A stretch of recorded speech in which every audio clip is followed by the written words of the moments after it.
NIS DElEd के सभी शिक्षक साथियों को मेरा सादर प्रणाम।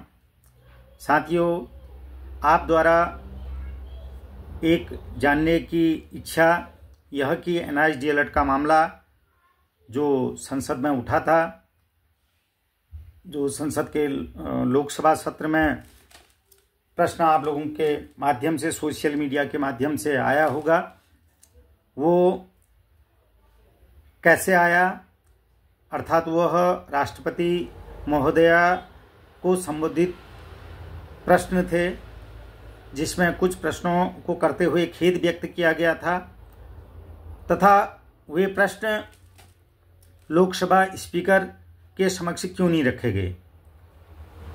इन बातों को समझाने से पूर्व मैं आपको संसद में जो प्रश्न उठाने के तरीके हैं उन पर थोड़ा प्रकाश डालना चाहता हूं। जब नए लोकसभा के सदस्यों का चुनाव होता है, वो अपनी ओथ लेते हैं।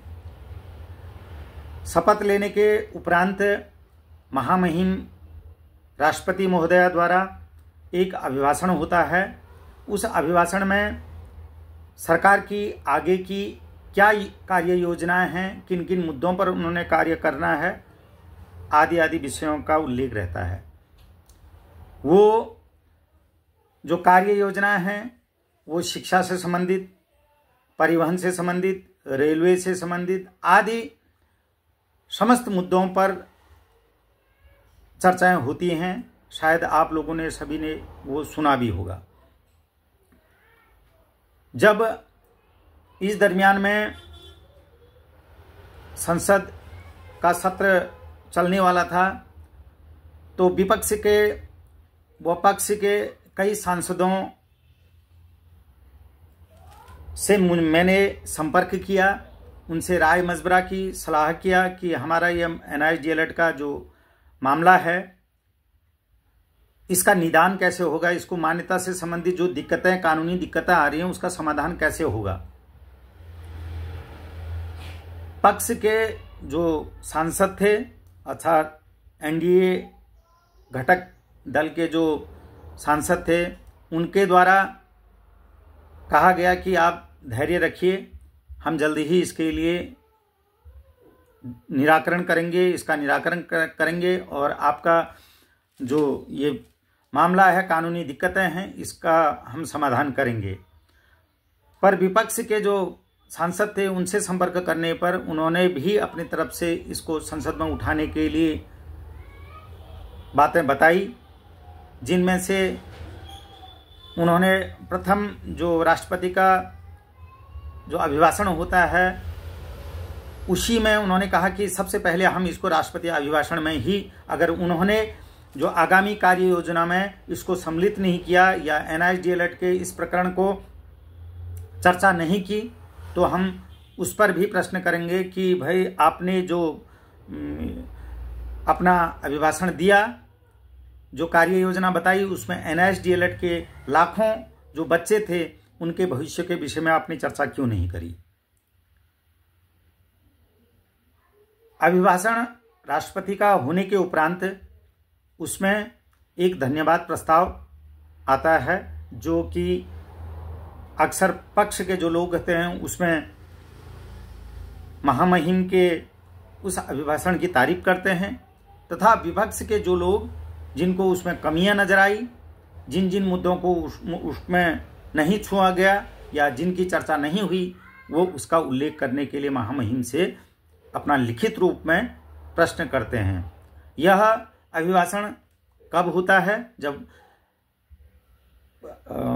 जब अभिभाषण हो चुका होता है, उसके उपरांत जिसको जो आपत्तियां होती हैं आधे घंटे के अंदर वो अभिभाषण की आपत्तियां उसमें दर्ज करनी होती हैं, जो कि हमारे पक्ष रखने वाले सांसद महोदय द्वारा बखूबी रखी।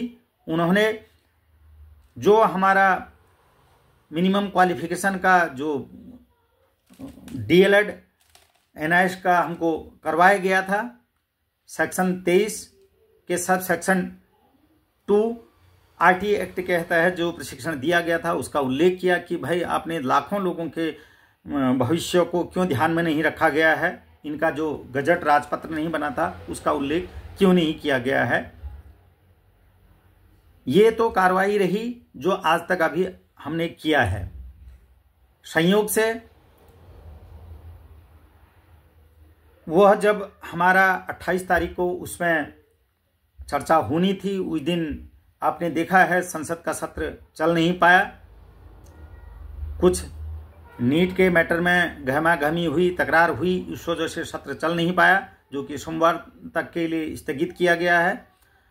सोमवार को अर्थात 1 तारीख को माननीय संसद महोदय को ये चीज़ और विस्तार से समझानी है कि इसमें आपको लोकसभा के पटल पर इस बात को कैसे रखना है, जो कि पूर्व में भी समझाई जा चुकी हैं। फिर भी अभी और आज का दिन है जो कि हम उनको अच्छे से समझाएंगे।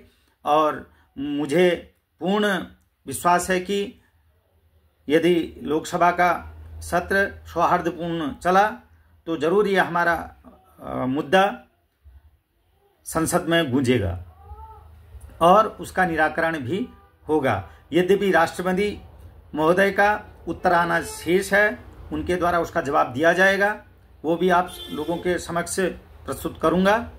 लेकिन अभी अब जो अगला प्रश्न होगा वो लोकसभा स्पीकर के समक्ष होगा कि भाई आपके द्वारा इसी पटल पर संसद में हमारी बात को रखा गया कि जो अनटेंड टीचर हैं उनको टेंड करने का प्रस्ताव बिल पास हुआ। बिल पास होने के बाद जो भी उसकी प्रशासनिक कार्यवाहियां होनी चाहिए थी वो राष्ट्रीय अध्यापक शिक्षा परिषद एनसीटी द्वारा पूर्ण नहीं की गई है। तो लिहाजा आप इसमें दखल दीजिए और इस कार्य को अविलंब पूर्ण कीजिए। जिन लोगों के साथ अन्याय हो रहा है, उनके भविष्य के साथ अन्याय हो रहा है, उसका संज्ञान लेते हुए इस कार्यवाही को जल्दी से जल्दी पूर्ण कीजिए।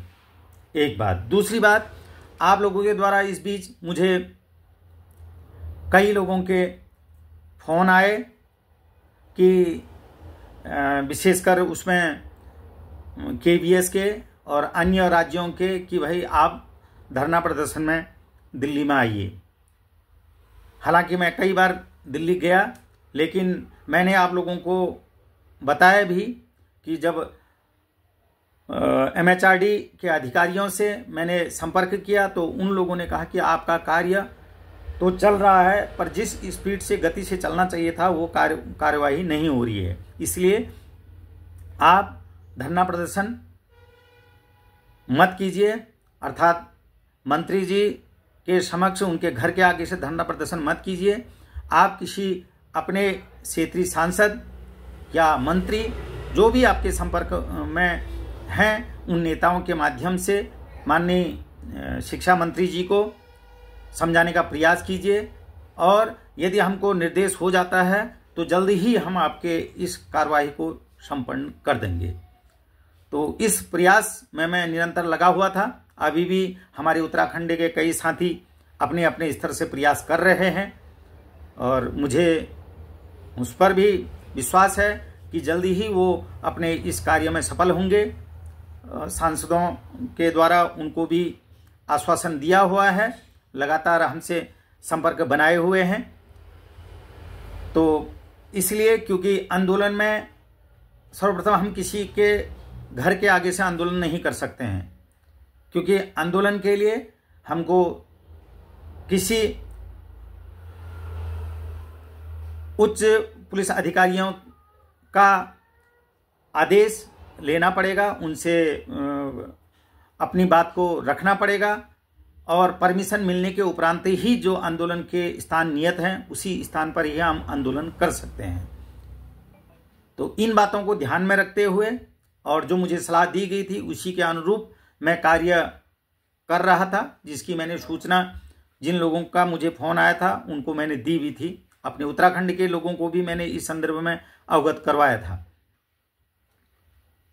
तो आप लोगों से भी मैं यही निवेदन करूंगा, यद्यपि लोकसभा में हमारे प्रश्न को बखूबी रखे जा रहे हैं, सोमवार को बहस होने की प्रबल संभावना है। हम अपने प्रतिनिधित्व कर रहे सांसद महोदय से लगातार संपर्क करके उनको समझा रहे हैं। आज भी और उनसे मीटिंग होना है। तो आप लोगों के जो क्षेत्रीय सांसद हैं उनको आप समझाने का प्रयास कीजिए, भले ही वो पक्ष वाले हों विपक्ष वाले हों।